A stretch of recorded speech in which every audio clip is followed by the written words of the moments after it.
शिंदेंच्या आमदाराचा तोल सुटला. संजय गायकवाडांकडून आमदार निवासातल्या कॅन्टीन कर्मचाऱ्याला भुक्क्याचा मार. कृत्याचा कोणताही पश्चाताप नसल्याची स्पष्टोक्ती.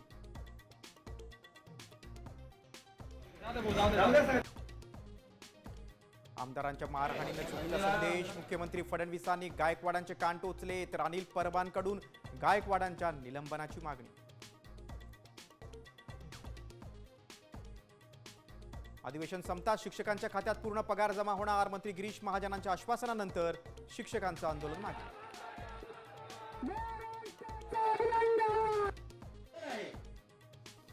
गिरणी कामगारांना मुंबईतच हक्काची घरं द्या. अदानींचे टॉवर शेलू वांगणीला बांधा. उद्धव ठाकरेंची मागणी.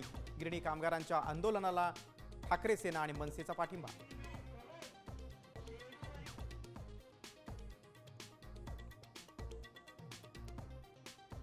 शहरी भागात आता तुकडाबंदी कायदा नाही. महसूल मंत्री चंद्रशेखर बावनकुळे यांची माहिती. किमान 1 गुंठे जागा घेण्याची मुभा. सुमारे 50 लाख लोकांना फायदा.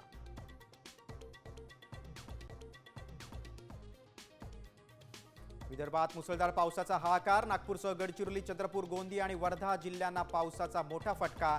अनेक नद्या दुथडी भरून पूलही गेले वाहून.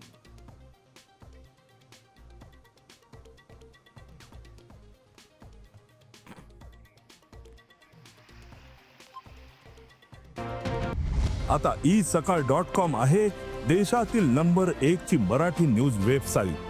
प्रत्येक अपडेटसाठी isakal.com ला नक्की भेट द्या.